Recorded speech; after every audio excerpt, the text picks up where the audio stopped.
Good evening, and welcome to the second of our Visionary Conversation series for 2013-14. I'm David Barnard, President and Vice Chancellor of the University of Manitoba, and your host for this evening.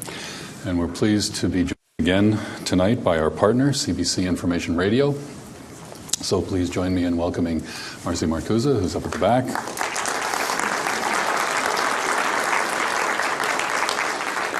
Marcy will be monitoring social media tonight, and we'll take some questions from that source, as well as your questions and comments from the floor. We're meeting tonight in Treaty 1 territory on the traditional lands of the Anishinaabe peoples and the homeland of the Métis Nation. University of Manitoba and the forks of this city sit at the crossroads of the Anishinaabe, Métis, Cree, Dakota, and Oji-Cree nations.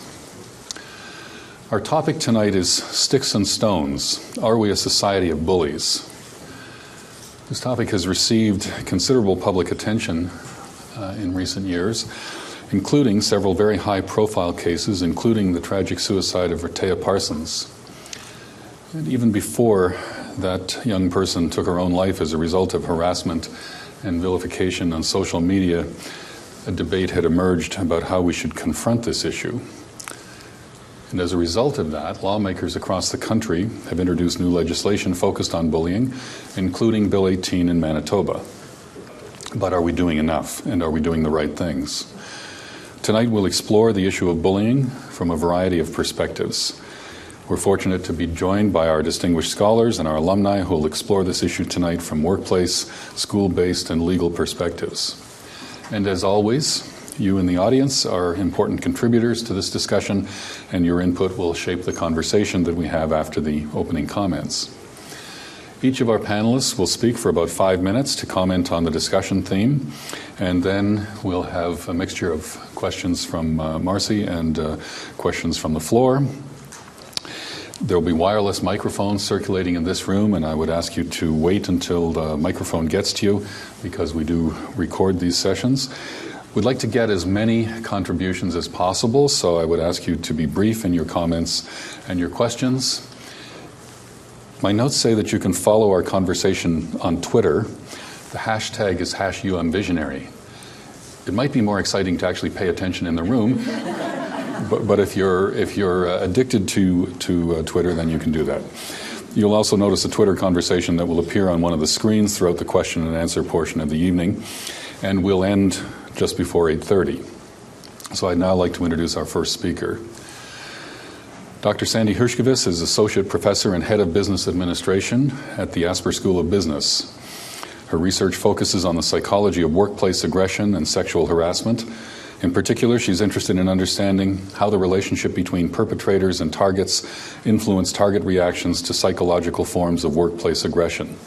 These include bullying, incivility, and abusive supervision.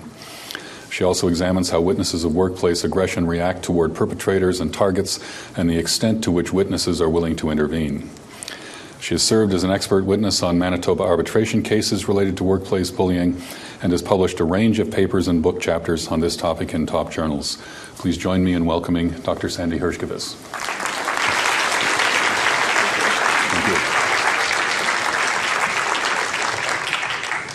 Good evening. Most of us spend at least 50% of our waking hours at work. So work is a really important life domain for us. And I'm going to spend the next few minutes talking about how the workplace and our behaviors in the workplace can inform this question of the extent to which we're a bullying society. So there are two faces of workplace bullying. Workplace aggression. There's workplace bullying and workplace incivility. And I'm going to talk a little bit about each of these. First, workplace bullying refers to a dynamic in which the perpetrator has higher power than the target. So this is the dean of the Asper School bullying a couple of our faculty members. Clearly, this is taken tongue-in-cheek, but it's meant to depict a defining feature, which is the power dynamic between the perpetrator and the target. So typically, the perpetrator has higher power over the target, whether that be formal power or social power. Bullying is also an unwanted behavior. It's intense, and it's typically persistent. It's happened before, and it's likely to happen again. In contrast, workplace incivility is much more ambiguous in nature. So if you look here at Michael's reaction, he's not quite sure what's going on. Are they laughing at me, or maybe they're telling a joke? So this is a much more ambiguous behavior. The target doesn't know whether it's intentional or not, and it's much lower in intensity. But it's an insidious behavior. It's subtle, it's covert, and it's typically very deceptive, so it can be quite damaging. So I want to talk now a little bit about some of these damages or costs, and I'll focus first on workplace bullying. I don't think I need to convince anyone in this room that bullying is a damaging behavior, so I won't need to spend a lot of time on this. But there's a tremendous amount of research to show that the consequences of workplace bullying have human, organizational, and spillover effects. So in terms of the human effects, we know that workplace bullying leads to psychological and physical decrements in victims, and there's even research to show that some victims exhibit symptoms of post-traumatic stress disorder and have higher levels of cortisol, which is a stress hormone. So there's actually physiological evidence for this negative effect. In terms of the organizational consequences, you probably won't be too surprised to know that people don't like to be bullied at work. But it may surprise you to find out that victims typically don't sit back and just take it. They actually retaliate. And they'll typically do things like come in late, call in sick, and even more extreme things like steal from the organization, all of which are really costly consequences. Finally, I'm going to talk for a minute about the spillover consequences. So we know from research on the workplace that people don't just leave their work problems at work. They bring them home with them. And what this means for workplace aggression is that when people are bullied at work, they become frustrated and anxious, and they are more likely to go home and mistreat their family members. We also know that in the context of a marital relationship, if one member is bullied, there is a higher level of marital discord in the relationship. So workplace bullying can actually affect your marriage or marital functioning. Okay, so we know that the costs of workplace incivility or workplace aggression and bullying are bad. What about workplace incivility, this much more minor behavior? Well, it turns out that workplace incivility has the same negative consequences. So this is pretty problematic, and the reason why is because while bullying only has about a 10 to 15% prevalence rate in organizations, workplace incivility occurs at almost a 96 or almost 100% prevalence rate. So it's much more prevalent. What makes it even worse is that it's a targeted behavior. It's actually not randomly or evenly distributed in workplaces, but it's more likely to be targeted at minority groups and at groups that are vulnerable. So this research shows that women of color are more likely to be targeted than white men. And there's other research to show that members of the LGBT community are more likely to be targeted than non-members. So when we're looking at workplace bullying and whether we're a society of bullies, just to recap, we know that bullying harms health, work, and family, but so does incivility. And workplace incivility is a ubiquitous behavior. It's ever present. And it's more likely to be targeted at vulnerable groups. So when we look at the workplace bullying through this alternative lens, it's kind of easy to see that it's a highly prevalent behavior and it's extremely damaging. Thank you.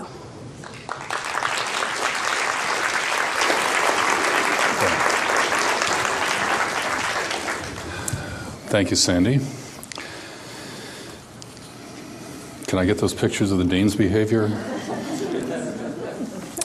Our second speaker is one of our distinguished alumni, Mr. Ron Weston, who is Chief Superintendent of the St. James Assiniboia School Division. He has 22 years of experience as a school superintendent. He's been an educator for 35 years, has provided leadership as a superintendent and educational leader at the local, provincial, and national levels. He's been a member of the Educational Research Development Institute, which is a national think tank dedicated to promoting public education to business since 2000. He served as the president of the Manitoba Association of School Superintendents and is chair of Manitoba Education Research Learning Information Networks. He represents the Manitoba Association of School Superintendents on the Provincial Frame Committee, co-chairs the Metro Superintendent's Threat Assessment Coordination Committee, and is an advising member of the True North Mental Health Initiative. Please join me in welcoming Ron Weston. Thank you, Ron. Thank you and good evening. I guess I can look here, can't I? In St. James Assiniboia, we say it's cool to care. We don't teach bullying in our high schools, in our public schools, or in middle schools, or in our early year schools. We believe that it's cool to care because we have to always look after student safety and have conversations around their well-being. About 12 years ago, we began a campaign when I first came in as superintendent in St. James, Assiniboia, that really began to focus on schools and student safety. And bullying has been a topic for a long time in our schools, unfortunately. But we have had some successes over those 12 years. Today was one of them. We were down at the MTS Center, a number of staff, and about 500 students from my school division joined 16,000 others for We Day. And it was kind of exciting to see kids getting pumped and excited about social justice issues.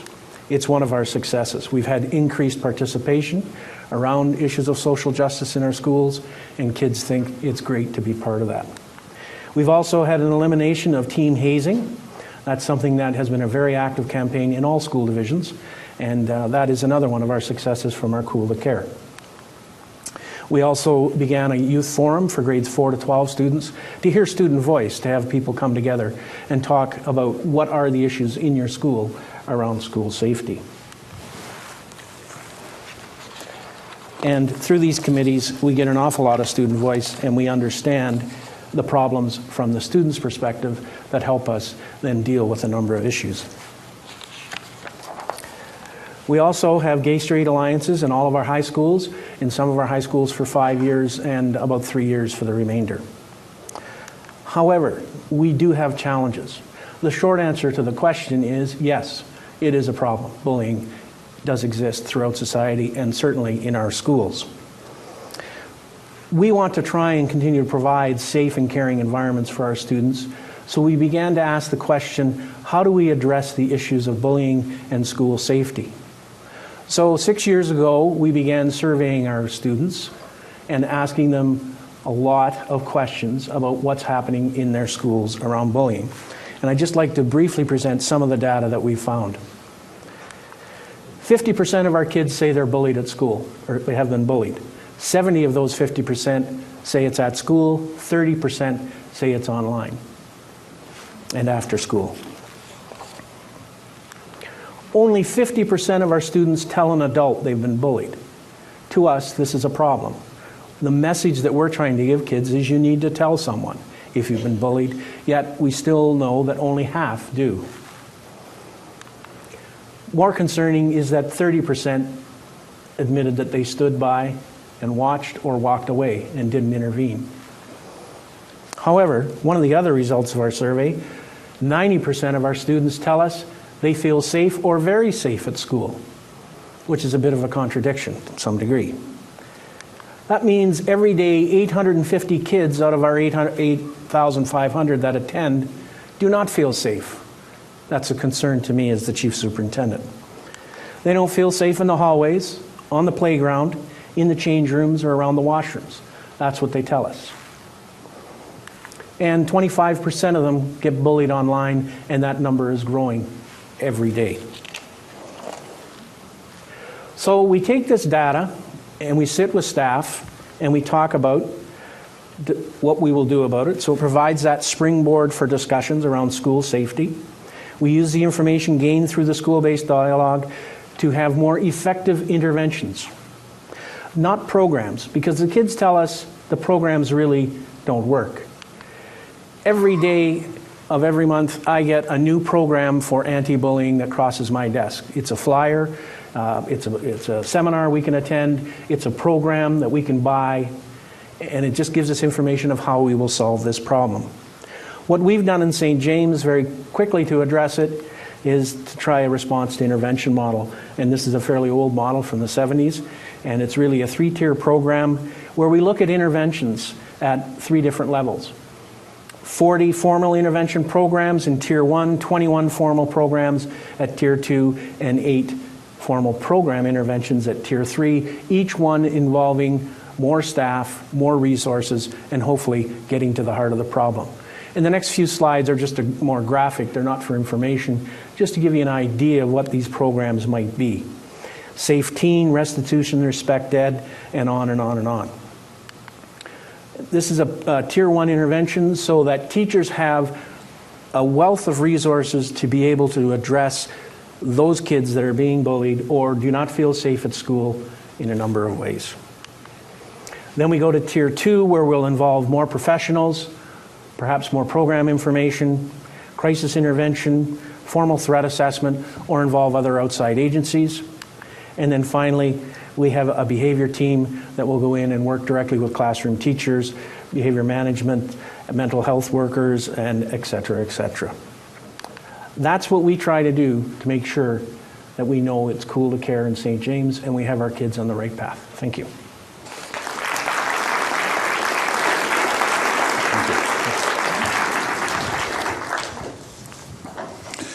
Thank you. Our last speaker is Dr. Don Short, who is a professor in our Faculty of Law at the University of Manitoba.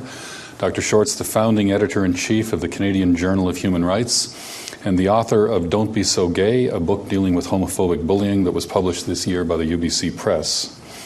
Dr. Short is a member of the Every Teacher Research Project, which is funded by the Social Sciences and Humanities Research Council, which investigates the knowledge and expertise of Canadian teachers on inclusive education practices for sexual minority students. Please join me in welcoming Dr. Don Short.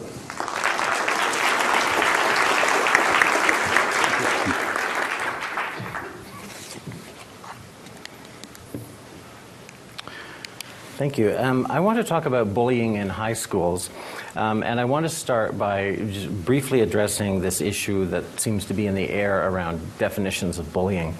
One complaint is that bullying should remain conceptualized as a generic phenomenon, and that we should not single out, for example, homophobic bullying or transphobic bullying for so-called special mention.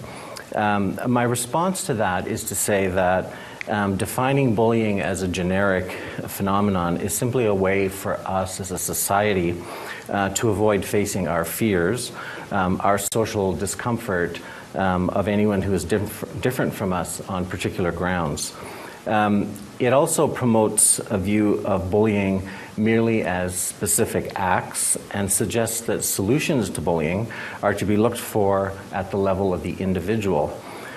By viewing bullying as a psychological problem, it follows that educational administrators will treat bullying as the result of individual actions and support policies that keep the school safe only from certain bad apples. This view also, I think, places far too much responsibility and blame on bystanders who decline to get involved, and if only they would get involved, this problem might go away. When, in my view, the real focus should be on our fear of difference, the belief that people who are different from us threaten us.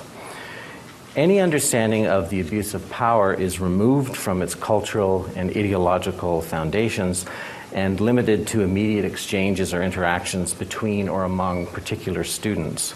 Viewed as curable within a psychology framework, applying various behavioral modification approaches and punitive measures, ignoring the power dynamics and privilege that is infused within the cultural life of the school. For me, bullying is more profitably seen as behavior that is understood by interrogating the social, cultural processes of normalization and the structures of meaning-making, power and privilege that hold them in place. The things that students learn through the experience of attending school, notwithstanding that what they are learning in hallways and schoolyards and other corners of the building may in fact be different from the stated educational objectives of such institutions. Sexual minority students have indicated to me in my conversations with them that safe school intervention strategies must be based upon a broader conception of what it means to be safe than merely by providing security. They see the project of creating safe schools in terms of doing equity and achieving social justice, opening up a celebrated place for them in the school, interrogating that power and privilege, and not just as something that is pursued in response to incidents of bullying as they occur. Sexual minority youth then often point to the heteronormativity of schools as a key threat to their personal identity, safety, and self-actualization. For them, equity and social justice is, at a minimum, an emphasis on equality, but going further, incorporates queer realities into the curriculum and also into extracurricular events, activities, and projects. For most of the students that I've talked with, there was a gap, however, between how they conceptualized safety and how their own schools constructed safety. Most schools conceived of safety in terms of security, where the student body itself was viewed as the threat to safe schools. The larger culture was not implicated. And so those schools stressed things such as surveillance and discipline of students, cameras, dress codes, student identification, and security guards in the hallways. Students reported that in some schools, the administration went even further beyond security and tried to actually control the identities of the students. The idea here being to reconstruct racially diverse student bodies as less dangerous, which meant white and therefore safer. So no baggy pants, no baseball caps, because you want to be able to see those faces in the security surveillance cameras. Being mindful of equity and social justice can take many forms. This teacher encouraged her students to express their identities on the walls of her classroom, inviting them to draw, to sketch, to illustrate, to describe, to depict, and to portray what often must be denied or kept invisible in other hallways, other classrooms, other unsafe spaces of the school. This teacher literally incorporated queer realities into her classroom, just as she included space for all students. I'm happy to say, of course, that more recently, initiatives like Bill 18 in Manitoba are coming at bullying from the equity and social justice end of the scale.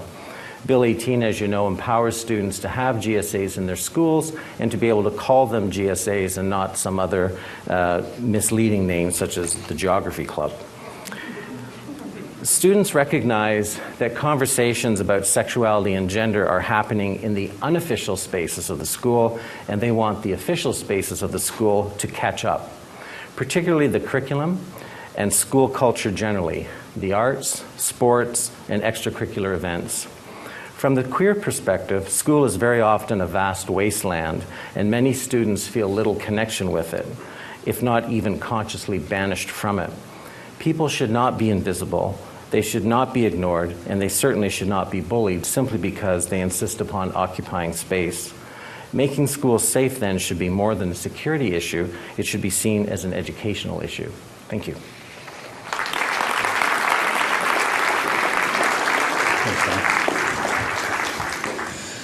Thank you. We'll now begin the conversational part of the evening. I look for questions and comments from you.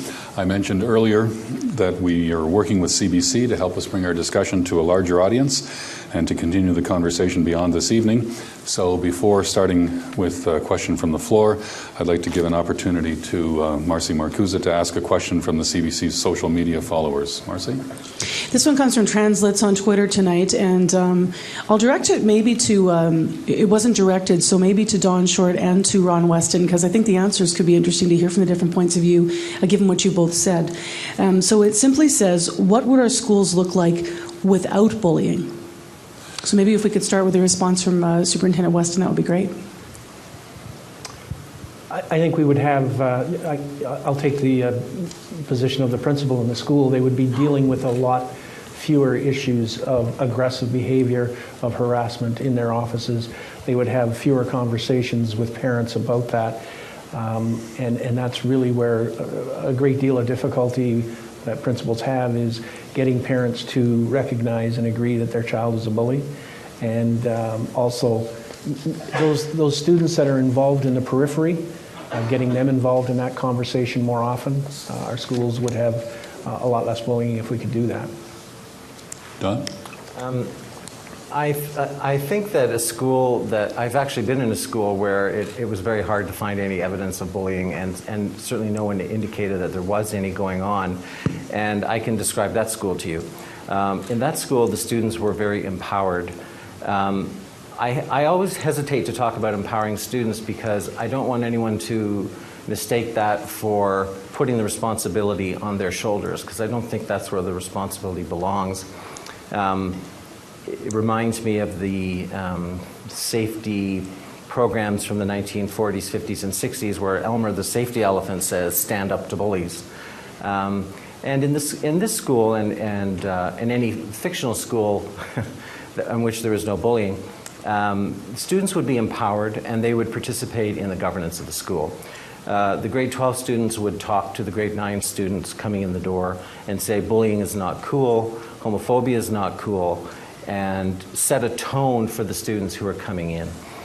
There would be peer-on-peer mediation, which there are some bullying programs, anti-bullying programs, that frown upon peer-on-peer mediation, I will say to you, because they feel that given the power imbalance between the students, there's no such thing as mediation. In practice, that's not what I have found, particularly when the older students are involved. The younger students really look to older students to set a tone. And in fact, if you think about it, this pink shirt campaign that we know about from the East Coast was very much based on that idea of all the grade 12 students coming to school the next day wearing a pink shirt to send a message to the lower grades.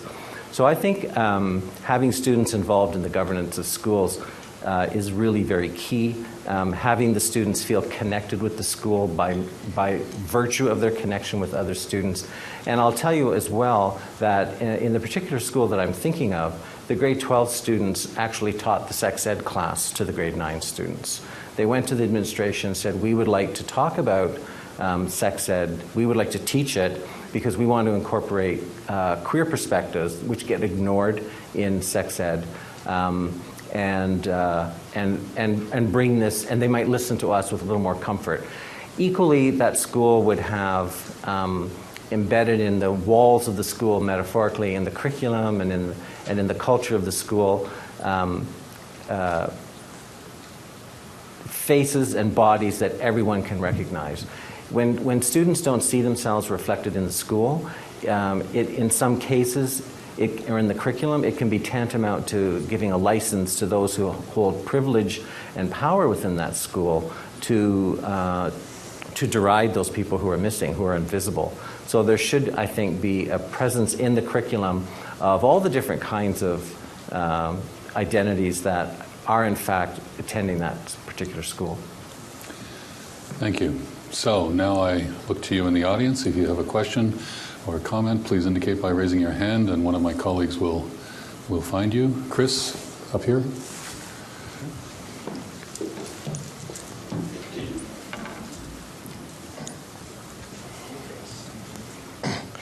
Hi. Sorry. Hi, my name is Chris. I was going to ask how, with what's happening right now in the national scene and the local scene about bullying in the workplace and bullying at the federal level, like with what's happening in the office of the Prime Minister and the Senate, as well as what could happen in, like what Sandy Herskovich does research on bullying in the workplace. How would, say, someone like yourself, President Bernard, deal with if an employee came to you with knowledge of abuse of power, and then also the divulging of information that they were under financial and psychological attacks from the people who were abusing their gifts of the privilege of leadership? How would you deal with that kind of situation in, say, like the university? Well, in the university, some of our colleagues are here who deal with some of these matters on a regular basis. The university certainly, as a workplace and also as a place where there are people teaching others, certainly has examples of bullying and among students. So when those things are raised, we have processes internally, and we have people who are expert in those areas to pursue them. And so if someone came to me with such a complaint, I would refer them to the appropriate place to formally lodge it, and then it would be pursued. But maybe I can ask Sandy if she'd like to comment more generally on how these things are handled in workplaces. Workplace bullying is a really tough problem, and unlike the schoolyard literature, there's not a lot of research that has shown how you can deal with it. There are training programs that have been demonstrated to be effective in terms of training people on civility in the workplace. So There's some training out of the United States and also the East Coast where these trainers go in, and for 6 months they'll work with people and explain what workplace civility looks like, and they'll do role plays and they'll do things like that with various units within the organization, and then they follow up a year later to see, or 6 months later and then a year later to see whether civility improves in that work environment and whether job satisfaction and those sorts of things improve, and they found that it has.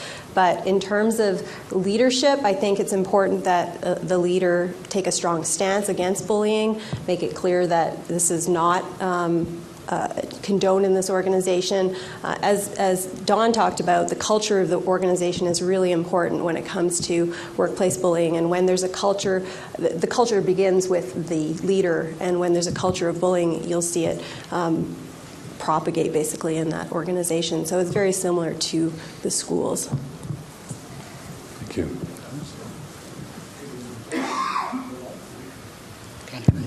It's on. Sorry, my apologies. Yes, so just wondering, is there anything in case law that reflects penalties against employers who don't have an appropriate climate to deal with workplace bullying that you can reference in Canadian jurisdictions? Speaking to the lawyer or to me? Both. I'm not familiar with the laws, so I don't know if you know anything about it. It's really not my area, to be honest with you. But one of the things you always have to bear in mind when you approach the workplace is to think about whether or not you're dealing with a unionized environment or not. And it's a very interesting question in terms of just human rights generally, which has been more progressive, the unionized workplace or the non-unionized workplace. I'm waiting for some grad student to come along who want to tackle that. But to be honest with you, off the top of my head, I couldn't really give you much information except with respect to, a lot of the grief and humiliation that people face in the workplace is when they're dismissed. And there is some, Wallace and some very significant decisions that talk about what employers are required to do. Because, when you're at work, your dignity is at stake, right? In all the things that we do. Equally, notions of harassment, for example, cross both criminal and human rights legislation.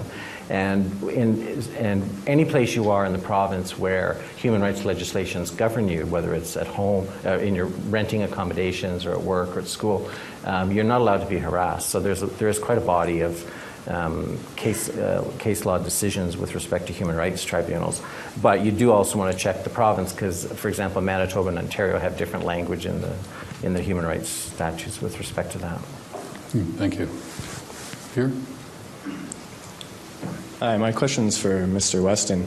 I thought it was very interesting the statistics that you had about the areas where bullying occurs, with 50% of students feeling they had been bullied at school and 25% feeling that they had been affected by cyberbullying.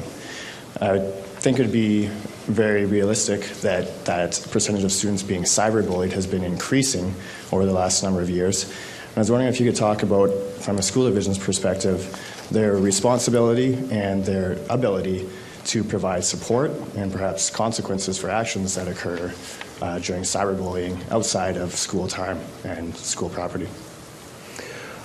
I think one of the things that we've recognized as a school division is that, well, let me back up. For a number of years, schools in general have said, let's not bring devices into school, let's turn the cell phones off, let's not have any kind of mobile device for students to use, and let's only teach appropriate programming, teach word processing, or teach some packaged program. I think over the last number of years, we've begun to realize that there's no one teaching netiquette, if you will, and for students how to behave online, and that we as a school division are taking some of that responsibility on and are just now beginning to understand what we can do to work with kids and show them the appropriate way of working online, which, oddly enough, is the same as it is in a face-to-face conversation.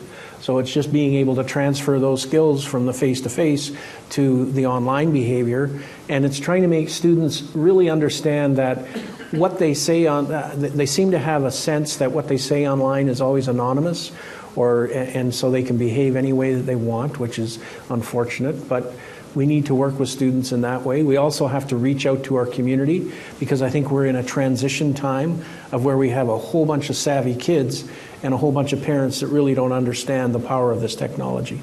So we're trying to do some catch-up around educating both teachers how to work with kids appropriately when using devices that are being used online and have access to interactive programs or interactive chats. We're trying to keep kids safe inside the walled garden. We're trying to protect the information of those kids, and we're trying to communicate with our community. So it's a new thing for us to do. It's taking some fairly significant resources, but we're working towards it, and we're working with people outside of education to assist us. We're working with lawyers to give us information about what privacy things we should be aware of.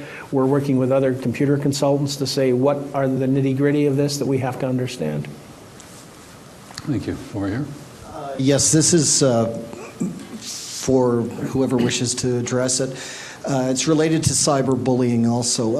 I suppose initially, Sandy, I wonder if you could comment on the effect, both physically and in terms of the extended network of people as a result of cyberbullying compared to just more traditional bullying. Is there a difference in terms of how it affects folks? And the second is a more legal question, and that is, are the remedies for cyberbullying the same, tougher, or less severe than it is for other types of bullying? Thank you. Sandy? Well, I can address the former part of the question. I think cyberbullying has the same negative effects. So the psychological health and well-being effects, the organizational effects are just as bad. The problem with cyberbullying is that it can happen anytime. So once you leave work, you can go home, open your email, and be mistreated again. Or you can go onto Facebook or whatever social network that you're involved with and your colleagues are involved with, and you can re-experience the workplace mistreatment outside of the workplace. So it follows you as you leave the organization. So in that way, it can be worse because the boundaries are now gone, whereas home used to be kind of an escape from that sort of thing. The legal aspect, I'm not sure. Again, I don't know if you know anything more about this. Well, certainly if you're physically bullied, if you're physically assaulted, that's one difference that's going to be possible with, I think you referred to it as traditional bullying versus cyberbullying. So whatever legal remedies are available to you with respect to that are not going to be available to you with respect to cyberbullying. And again, that could be either criminal or a civil remedy. A very interesting thing that's happening in Ontario is that more and more, so for example, you could take someone, you could sue the school board, you could sue the student involved. It's very difficult to do that, and it's almost impossible to get after the parents of the students who perpetrate bullying. But a very interesting thing that's happening in Ontario is that more and more parents are accessing small claims court. It's quicker, faster. The remedy, in British Columbia, and now don't quote me on this, but I think the level of compensation is now up to $30,000, if not more. So small claims can be a fairly sized claim. In Nova Scotia, as some of you may or may not know, very recently they amended their Education Act with this a bill that made cyberbullying per se a tort. There is also, the law is always in flux here. There's also a movement afoot in the UK, for example, and it's been discussed in Canada to discuss making cyberbullying a crime. I again want to stress, however, that whatever responses we have to bullying, and we definitely need that piece of it. I don't want to suggest that we don't, but that is not going to do anything about changing the culture or changing the reasons that people bully in the first place. So we don't ever want to lose sight of that. And there does seem to be a lot of focus, in the newspapers about punishment, particularly under the current government at the federal level. So we don't want to lose sight of the fact that that's not really doing anything to help every year we get new kids coming into school. So we want to think about prevention and before the fact as well. Yeah. Thank you. Marcy? So this is on Twitter. Journalism says one question. They've written three. So I'll read it as it's read. So this is for Dr. Sandy Herskovich. It says, for the Asper Prof, this is from Jordan Valjordan online, what is the effect of unions on workplace bullying? Do they protect employees or do they add another source? There's not actually a lot of research on unions and bullying. I think in a unionized environment, the relationship between union management can make a difference. I think that unions are supposed to protect the victims, but the victims are sometimes, the victim and the perpetrator are sometimes both members of the union, and so that makes it kind of difficult. I think the university then, or the union then, has to hire a lawyer to represent one of the two parties. So yes, unions are supposed to protect employees against that, and I think they try to do that, but I think especially in the context of a university environment where there's tenure and all of this different levels of sort of protections in place that the union also puts into place, it makes it very difficult to sometimes do anything about it. Yeah, that's all I'll say about that. Chris? Thanks. Thanks very much. My name's Brian Bowman. I practice in access to information and social media law, as well as privacy law. And this is just background so you understand where the question's coming from. I'm also national section head of the Canadian Bar Association's National Access to Information and Privacy section. One of the things that the national lawyers who are part of this section are grappling with, myself included, are the legal, where can laws be changed to better address the problems that we're talking about here tonight. I, for one, of course, am biased because I'm a lawyer, and I think that the law does have a role to play. You can't teach necessarily morality, but if you look at our cell phone laws in Manitoba, I think they are changing behavior. So they're part of the solution. The Nova Scotia law that was just referenced will likely not pass a constitutional challenge because they've drafted it. My understanding is they drafted it over the course of a weekend, literally. And they did it to respond to a tragic situation where the public was demanding that laws be introduced, and rightfully so.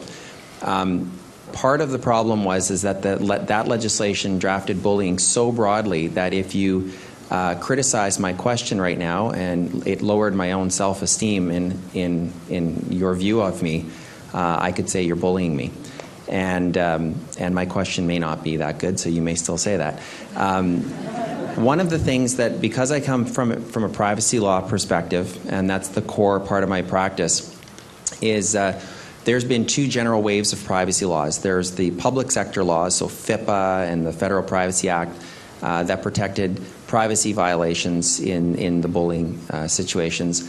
The second wave was private sector legislation that we're now dealing with in the private sector. Question that I would have for you is whether or not we need a third wave of privacy laws, and if so, what the heck would they look like? I don't think you're going to have a privacy commissioner weighing in on every tweet and every post that individuals make against each other.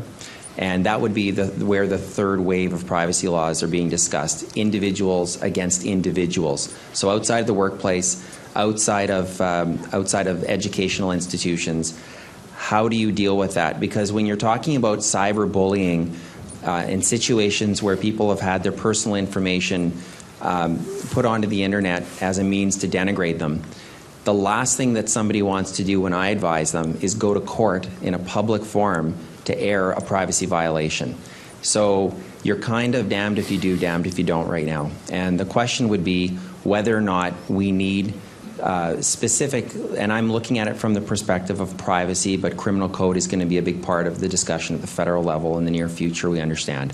From a privacy perspective, do we need a third wave of privacy laws to regulate individuals denigrating and posting privacy violating pictures and things like that online against other individuals? It's always great to have alumni of the university asking great questions. Who would like to deal with that? Well, I agree with you, by the way, about your assessment of the Nova Scotia law. I'm not terribly impressed with it, and for all the reasons that you outlined. The idea of, especially in the context of the NSA activities in the United States and other bodies around the world, the idea of monitoring, remember I'm looking at this from a school perspective, the idea of monitoring off-site communications is a bit scary and chilling to me. It does, however, go back to, I think, a question someone else asked about cyberbullying and what is the basis that schools have to intervene anyway, given that, let's say, it's at 9 o'clock at night in your bedroom. And the answer, I guess, is that provinces have amended their education acts or public school acts to include behavior by students in terms of its effect on the school climate, its effect on safety. And so that the thinking, I believe, is that that gives them jurisdiction to deal with it. So in terms of more laws with respect to schools, I, off the top of my head, can't envision that. But again, my emphasis really is on doing something that would diminish the desire to want to do this in the first place. And I really think that there needs to be far more emphasis on that than there is in the current conversation, and you can sort of tell that from the questions this evening. It's all about punishment and responding, and what can we do to respond to these things when they happen. And I really think that that in many ways is not the correct message to really fundamentally deal with bullying in a long-term way. I definitely think that the response of punitive peace needs to be there, but I would far more be interested in changing the laws to mandate curriculum change in schools so that if you're a gay student, for example, but this equally applies to everyone, you can look around the school and see yourself represented there. And the biggest hurdle to that really is not the law, it's attitudes. For example, there are so many wonderful teachers who are doing very heroic things. But there are also teachers who don't see equity and social justice as part of their job. And the standard example I like to give is the math teacher. I faced this very problem myself when I teaching trusts in the law school. I question my creation of heteronormative examples and problems that I give the students, and so I try to change that up. So if you're a math teacher and you say, well, this really isn't my job to do anything other than teach math, when you're creating problems for your students, are they heteronormative? Do queer people see themselves reflected there? Or even straight kids who might have same-sex parents? All of that can be incorporated in the curriculum, across the curriculum. And if there's any change in the law that I would like to see, it would be to allow for that kind of thing and to in fact mandate it in the curriculum. And of course, once you start talking about doing that sort of thing, then you get into the question of, well, how early is too early? And as the Supreme Court said, tolerance is always age appropriate. So for me, it starts very early, and that's the change I would like to see.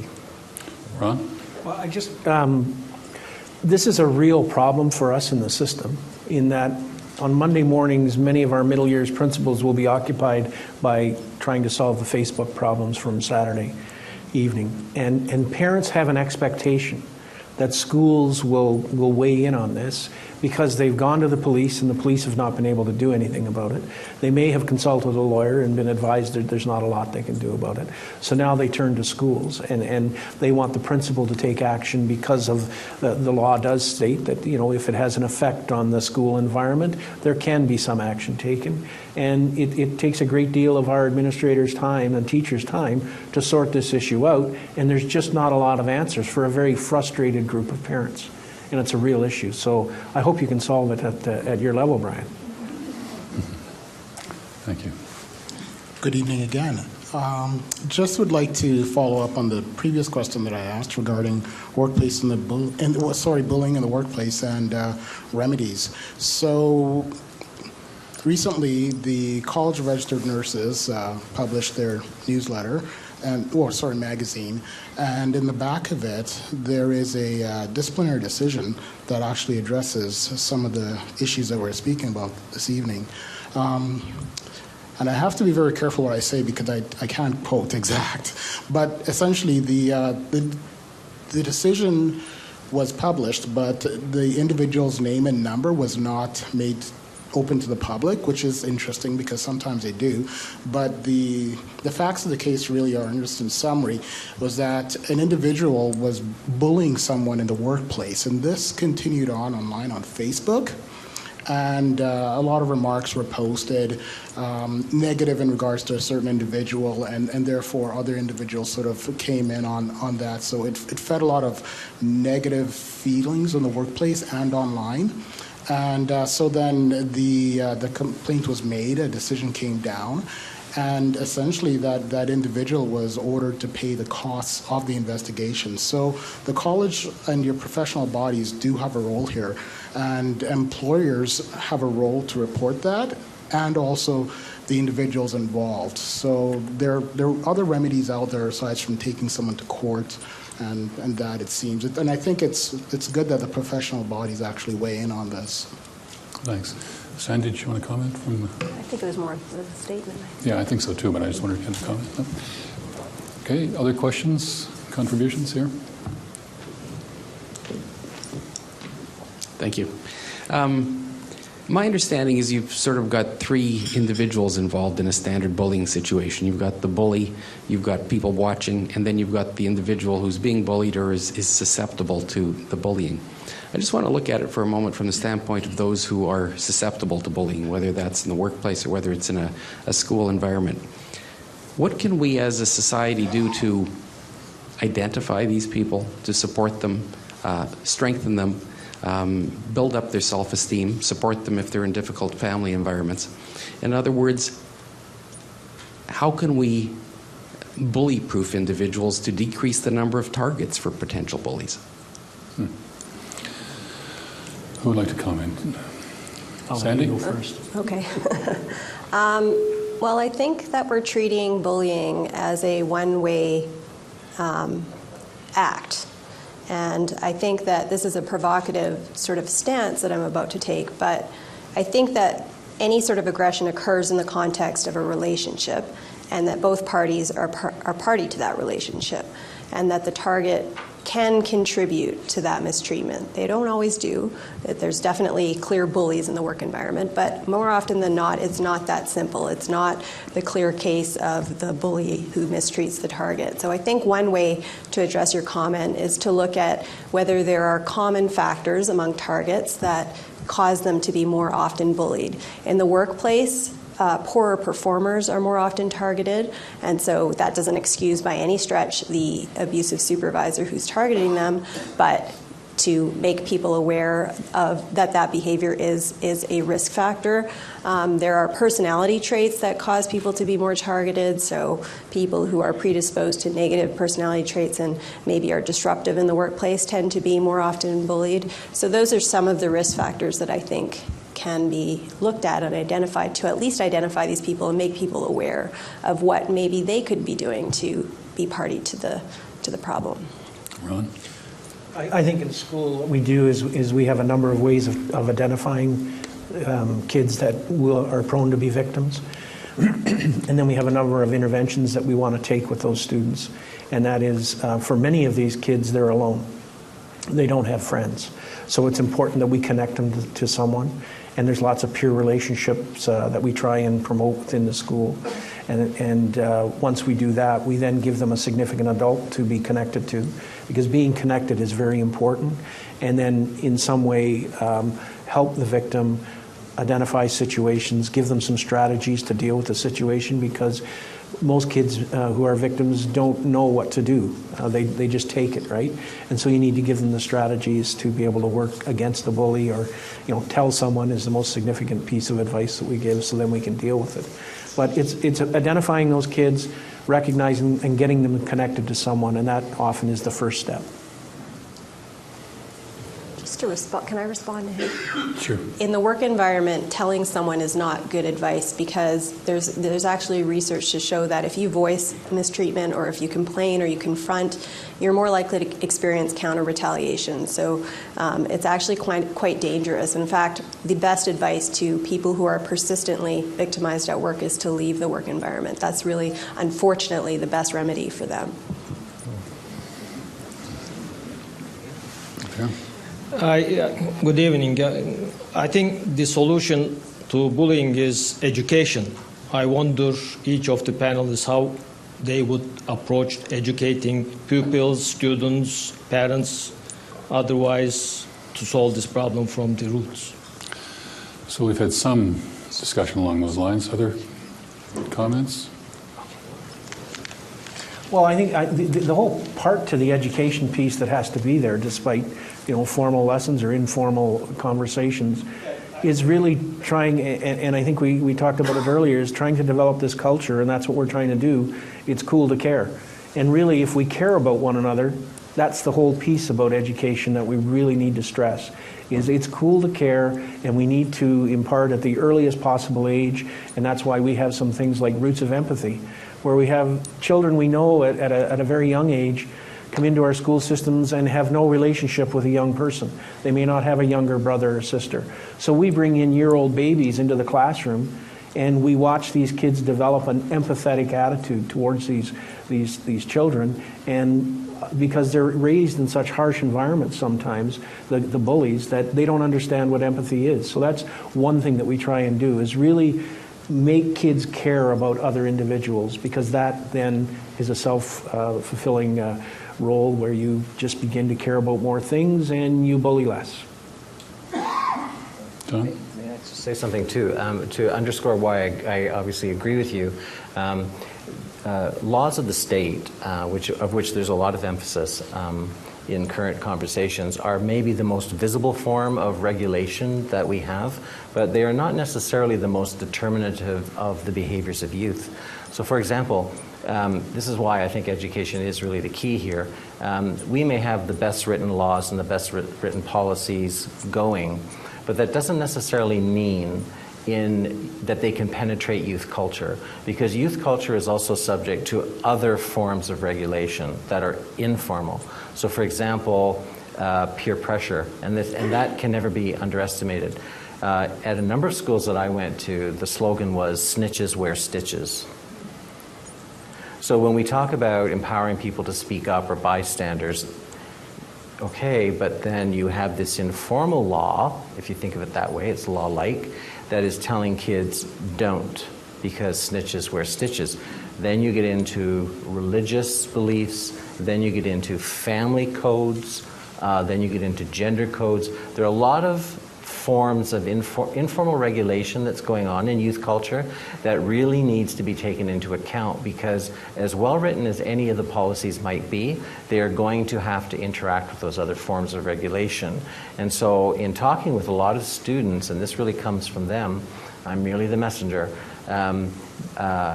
education is the way, I think, to get through to students, to get through to, right from the early days, right as soon as they come in to the process of schooling, and talk to them about the different types of people that they're going to see in schools, and to do something about this sense that grows and grows and grows with each passing year, that people who are different from us are somehow inferior or threatening to us.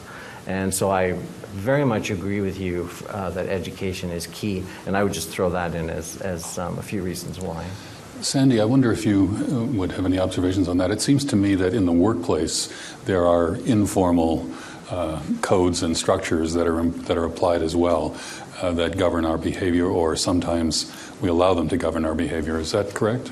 Yeah, I think that is correct. And I mean, just thinking about this idea of education, I think that we're talking about workplace or schoolyard bullying and workplace bullying, and these two things are very different from workplace incivility, which I've tried to make the case is also very damaging. And I think in the work environment, people aren't aware of the small behaviors that they do that cause the damage that it does. I think that some of you may have been surprised that the consequences of this seemingly much more minor behavior is so much more serious. So I think looking at in making people aware that these behaviors have these negative consequences, what these behaviors are, and talking about how we can sort of change that behavior and turn it into more positive interactions, take the time to sort of treat our colleagues well, will go a long way to reducing some of the mistreatment in the work environment.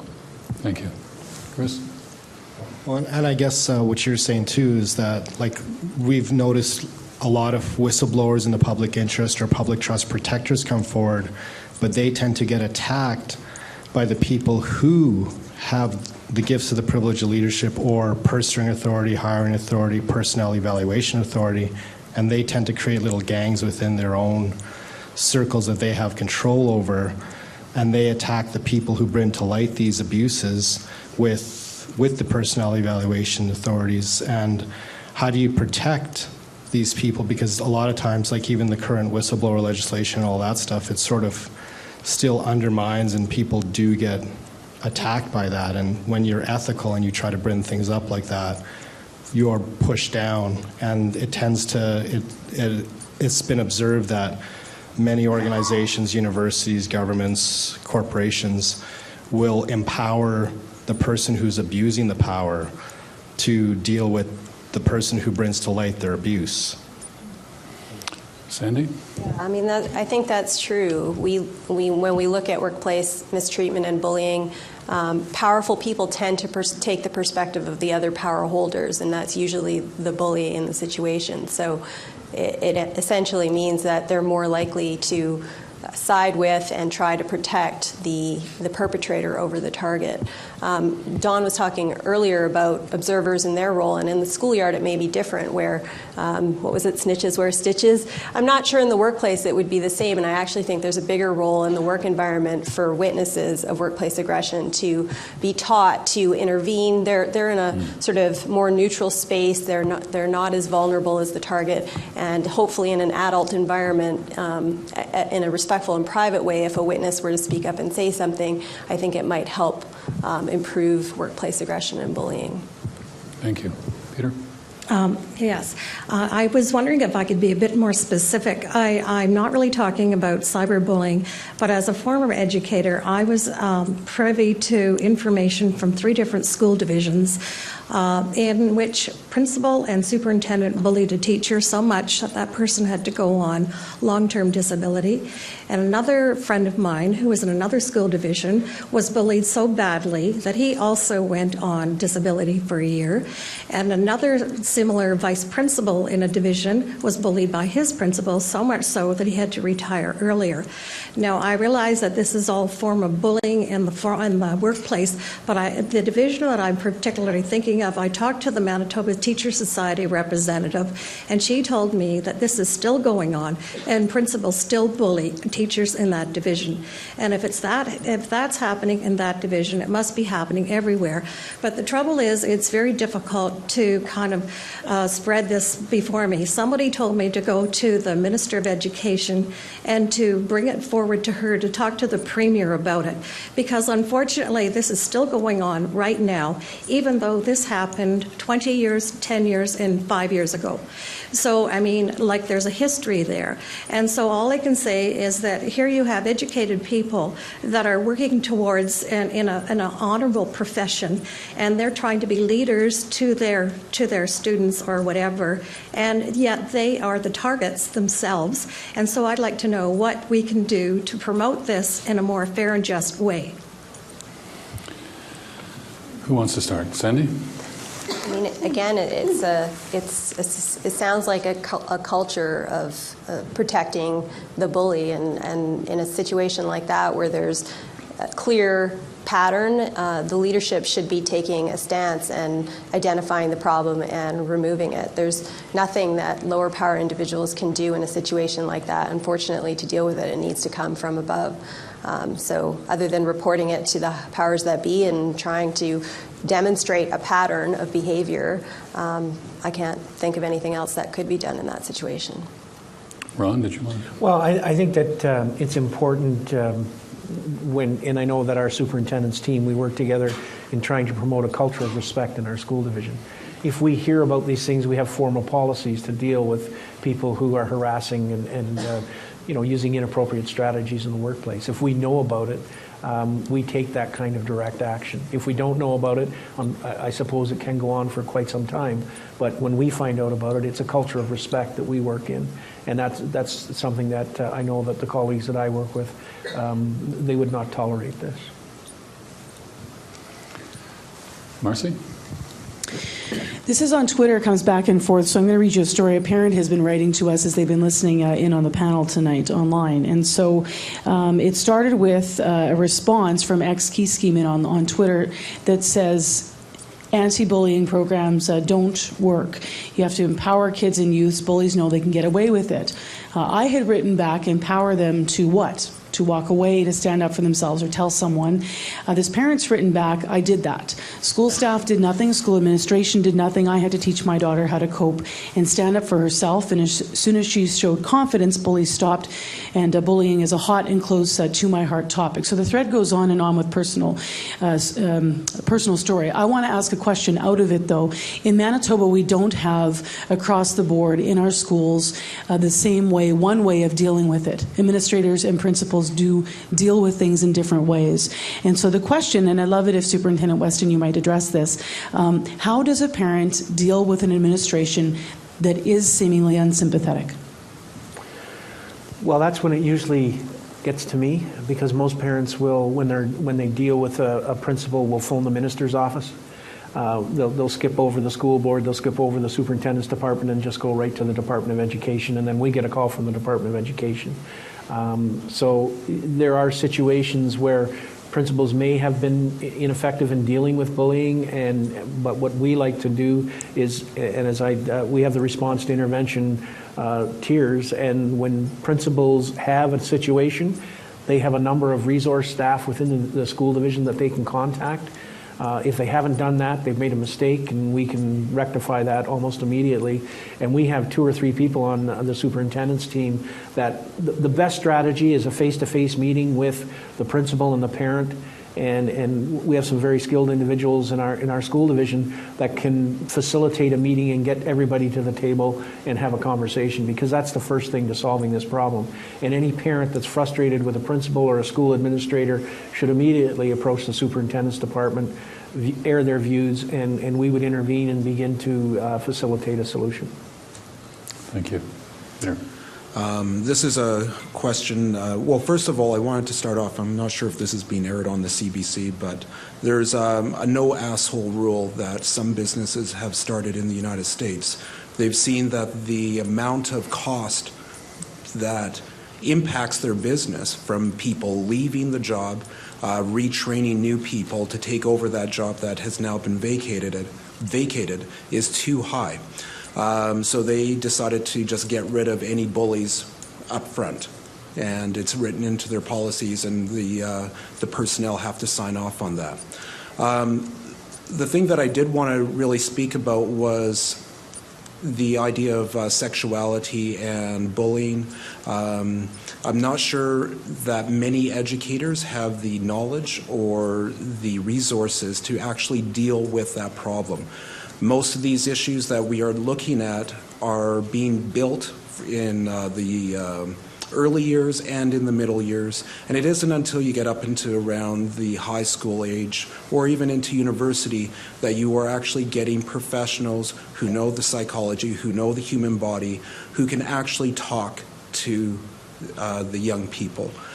So I think that we have a difficulty there where we don't have people that have the knowledge that is actually needed.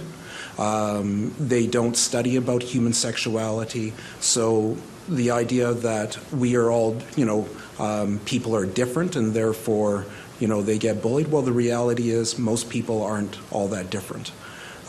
So I think the thing is that we do have to have those specialties and have the training for the teachers. And it can't be right now, if you go and take a sex ed course to teach it, it's a one-day class. It's not really going to be something that you can cover the information that you need to be able to teach your students. Thank you. So thanks for that comment. And reactions? I would just like to say that I certainly agree with that, and that's part of, it's on the list of things that need to happen. Resources, there has, it's starting in Ontario, but also in other provinces. In the 90s, there were a lot, where do cutbacks start? They tend to start in equity offices. We saw that with the federal government. But very much faculties of education are on the radar. There needs to be training of when people are in service, when people are studying. But again, even then, that raises issues for young teachers who are going into schools, what kinds of pressures, what threats to their own tenure or positions might they be taking by declaring themselves to be sympathetic or to be an ally. And that has been raised as a very serious concern by new teachers.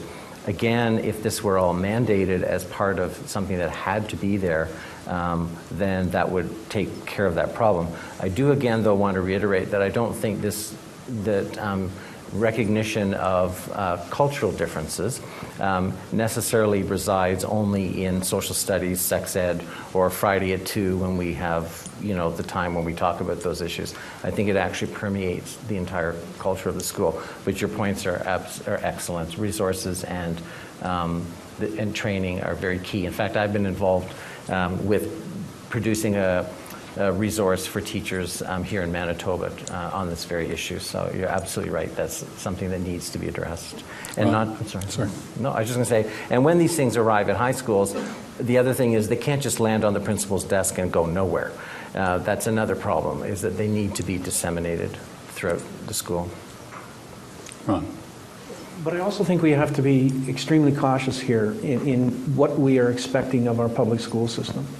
We have, fewer students, and people are saying that we still have lots of teachers, but the work that's been placed on the public school teacher's desk and the expectations of how they work with the community have grown over the last 20 years. Teachers now need to be social workers, they need to be resource teachers, they need to be medical practitioners, they need to be all of these things to all people depending on what their viewpoint from the community might be. What we try and say, and what our Cool to Care campaign tries to say, is that this is not something that the school system can solve on its own. We need to have a community dialogue around this, because we're not going to change those attitudes in grade 3 and grade 5 and grade 12 if we only have them for 5.5 hours a day. There's a whole bunch of time after and before school that these kids are getting influences. You only have to look at the angry chef that's yelling on TV at the people that are cooking in the kitchen. I look at that and I just shudder and I say, what chance do our teachers have in addressing issues when our kids are awash in this stuff? In any reality program, you could name any one of them. And I'm not blaming the media, I'm just saying that this is what's happening, that kids are getting a lot of mixed messages. And for us to try and deal with it alone in the school system will be difficult. We need a community answer to this, and we need a community dialogue about what's acceptable. Thank you. Hi, good evening. I just had a question for the panel members with regards to a larger systems perspective. If you could speak to the adequacy of workplace bullying being covered under anti-harassment or respectful workplace policies, whether or not there's something specific needed that just addresses bullying in the workplace. I didn't hear the very sort of last bit of your question. If you could speak to the adequacy of workplace bullying being covered under anti-harassment or respectful workplace policies. Okay.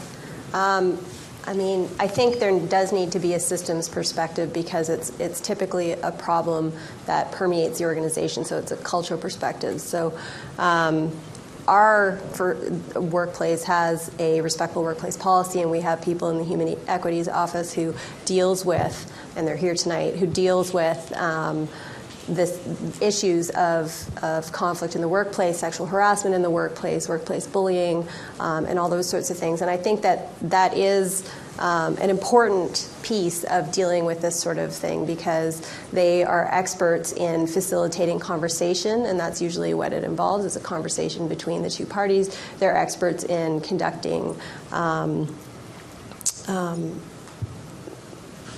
investigations into the workplace bullying situation. So I think that that's an important aspect, but I do think that other factors have to be put into place, including training leaders on how to deal with workplace bullying directly, how to spot it, encouraging members of the organization to get involved, like observers and witnesses in the work environment, not necessarily in the school environment.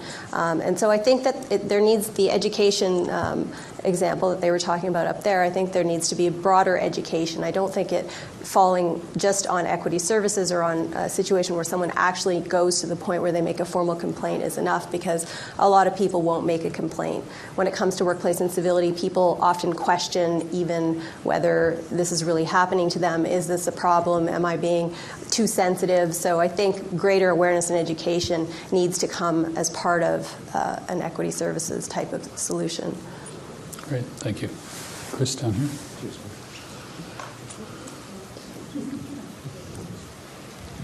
My question has to deal with the fact that we're focusing on bullying, but in my class recently we discussed about mobbing, where there's multiple people who are attacking either an individual or a small group of people. And how would, either workplace or in the school, how that would affect how you deal with the situation, or how would it affect the individuals? Well, in the schools, it happens, and then they video it and they put it up on YouTube. And we've had to deal with that a number of times. Not recently, that we seem to have got that under control. I would say 5-6 years ago, that was something that would happen. They'd have a fight, and they'd want to, or there'd be a number of kids that would want to get involved. It's a new phenomena that we've just sort of become aware of in the last couple of years, and certainly we deal with it like any other discipline issue in the school system, where we would, if it's serious enough, we would get the police involved. We have school resource officers that we would call in to assist us, and we would certainly get a conversation going with kids and parents around that kind of an issue. Thank you. Peter? As a school trustee for many years, we've never spent so much time discussing the subject of safe schools and bullying and so forth. And I'm wondering, I guess, ask the superintendent, are you finding that once a bully is identified and you're dealing with the parents, do you find that it might be a deep-rooted, repetitive problem as a result of the parents being also bullies?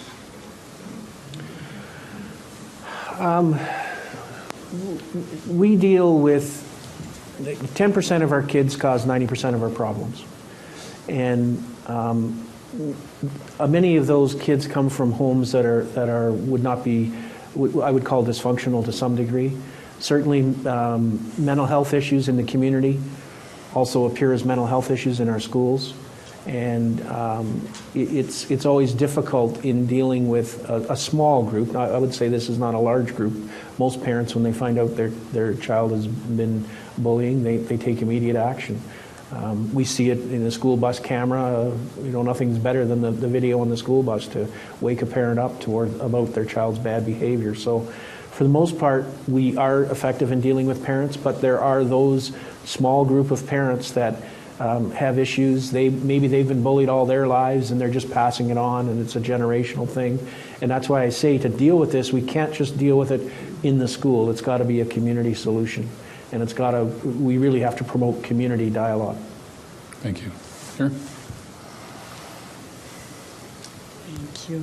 I just wanted to say, you touched on it a little bit, Superintendent, with the community aspect of it. I don't see sometimes a lot of difference. There is a transition, but there's a lot of difference between school and work. But there has to be this transition that has to take place. The unfortunate part is all those wonderful learned programs and behaviors, and they are good in the school, now all of a sudden the student is out in the real world, and they may be going to a workplace where, unfortunately, not all workplaces have good, strong policies. A lot of them don't. And these young people are now working in workplaces where, they could be very well bullied. And now everything they've learned could be a little bit of a shock to them as they transition into the real world. So that whole part of education and community, that message has to get out there all the way through. So I just want to get a little bit of commentary on that transition from school to workplace, and the aspect of harassment, bullying, and how those students can what to expect and how to deal with that?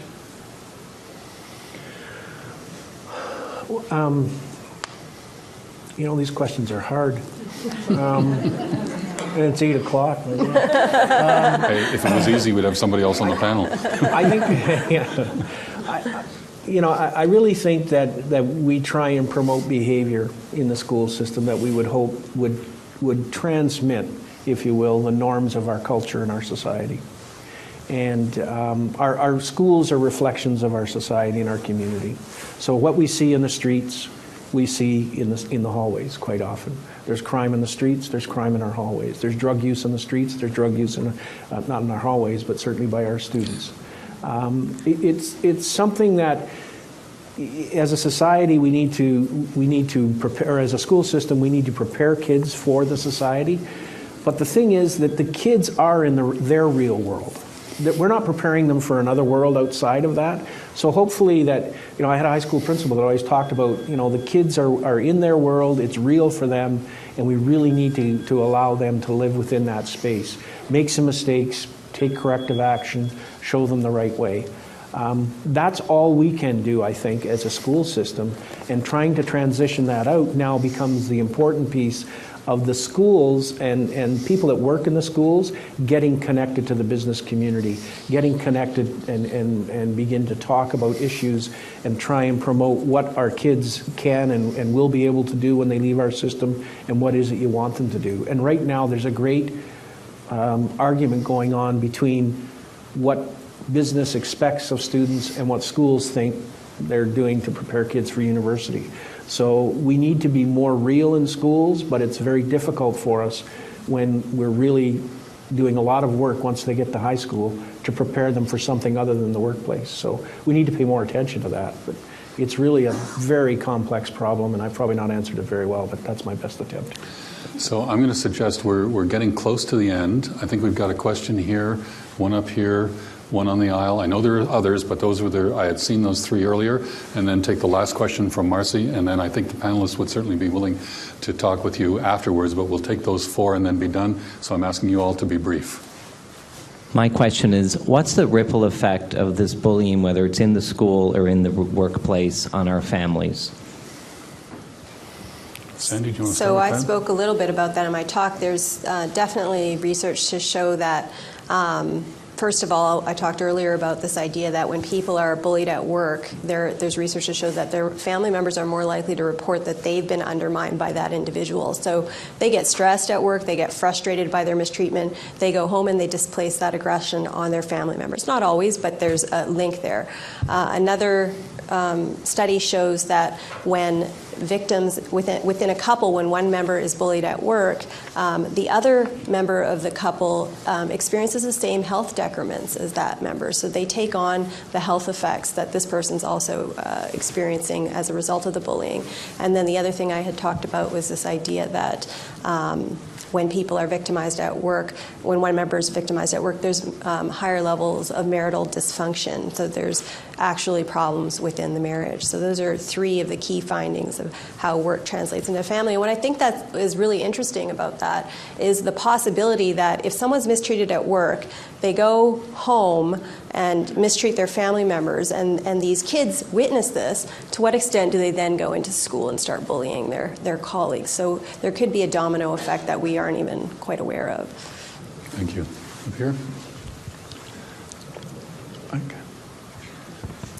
My comment takes us beyond the school and the internet and the workplace into the judicial and quasi-judicial arena. The story begins with a workplace incident about 12 years ago involving 2 women that I know. One was severely berated on the job and went into shock. She recovered, but raised the issue with her boss, who, because he knew she had a history of depression, chose to ignore the policies in the workplace and instead orchestrated a staff meeting, where he instructed the rest of the staff to not say a word. At this meeting, things didn't go the way he planned, and this woman was left kind of swinging in the wind. But she did notice at the workplace became very toxic. He eventually resigned. After she resigned, I did some work on her behalf and discovered that he hadn't followed the policy. So I wrote to the board. The board launched an investigation. And in the investigation, they discovered what had really happened in the meeting. I then refused to act. So I did my own investigation where I discovered that there had been this discriminatory approach that the supervisor had taken towards this woman because of her history of depression. So, and when I found out, it was 2 years after the fact. So I immediately contacted the Human Rights Commission, and they misunderstood the case from the word go. And when I explained the case, then they retreated into the excuse that we were too late. And I said, well, wait a minute, we found out last week and you've got the complaint on your desk this week, how can we too late? They have refused to pick up this woman's case. And when I pressed them hard, they said, then go get a judicial review, which would have cost us $30,000. So we ended up having to go to court, hire a lawyer. We won it in court, but I didn't give up. And I since contacted the Canadian Museum for Human Rights with the case because they were looking for exhibits. They were initially very excited until I wrote out the whole thing in detail. And when they discovered the role of the Manitoba Human Rights Commission, they got cold feet and said that our case didn't meet the criteria, although when I looked at their criteria, our case, or this case, met 5 of their 6 criteria. What I'm saying is that the human rights people in this case have become the bullies. So how can we blame kids and workplace people when the people entrusted to protect us from bullies in themselves became the bullies? Thanks for that observation. I think we had another contribution here, Klaus. Yeah, I know very little about the topic, but I learned when you have a problem, you find out what's causing it. And we talked today a lot about who's causing it, and we touched a little bit on what's causing it. But I would like to see a long list, I think a list is very long, that are factors that contribute to the problems, and ideally a percentage of the effect size of each of these contributing factors, and maybe some of these factors that are distantly related to bullying may be amenable to do something about it, and therefore get at the root of these problems. I think that's an ambitious research program, and I think a couple of our colleagues are certainly engaged with it. And I think we're actually at the university privileged to have some of these colleagues to work with to help give us advice. But that's a long agenda. Do you want to comment on that, Sandy? I'm happy to talk to you after about this, and I'm kind of surprised that no one asked this question earlier, but in terms of what are the predictors of workplace aggression and bullying, there are 3 broad categories in terms of the workplace that have been looked at. The first is the victim precipitation, which I talked about a little bit earlier, and that's the more provocative kind of aspect of it. The biggest piece is the organization itself and the context it creates. So the organizational culture is a big predictor, leadership is a big predictor, and the extent to which there's stressors in the work environment. So work overload, work conflict, role ambiguity, being unsure about what your job is or who you're supposed to respond to, having to deal with different bosses asking you different things. So lots of workplace stress typically predicts workplace bullying. And then, of course, the last factor is the bully, him or herself, and their personality traits. Thank you. Last question to Marcy. Okay, I'm going to try to make this clear because it's the last question. There's a tweeter named Tiny Flames that's been writing, and he's quoted, the best advice to deal with bullying in the workplace is often to leave the workplace, as has been stated tonight.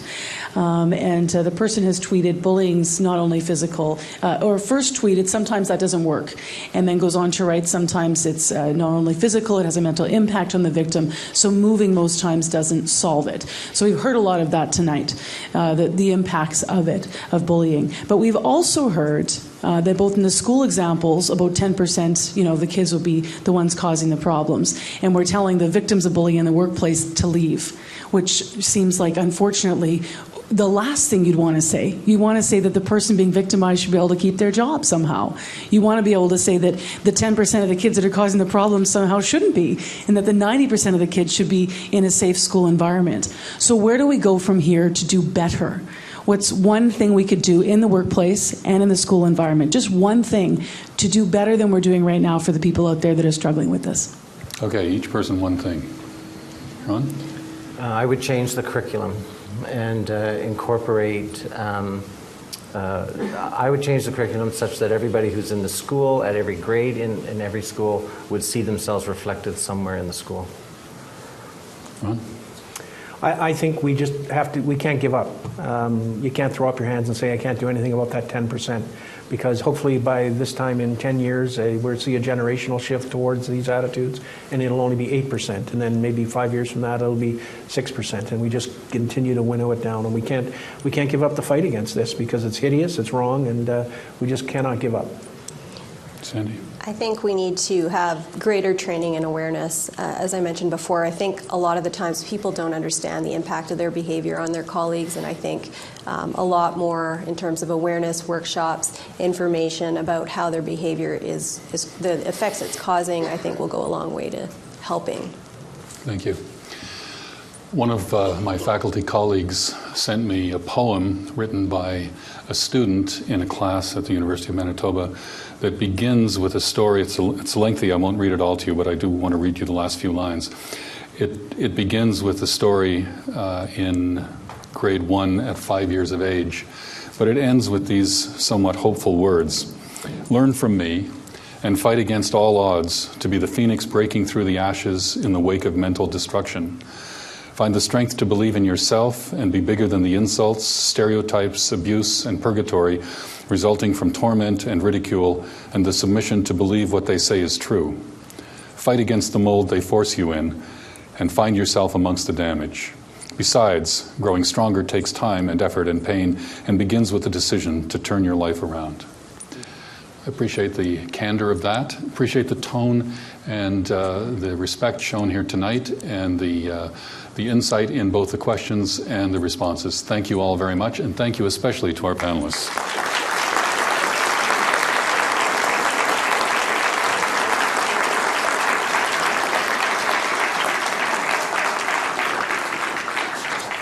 Thank you.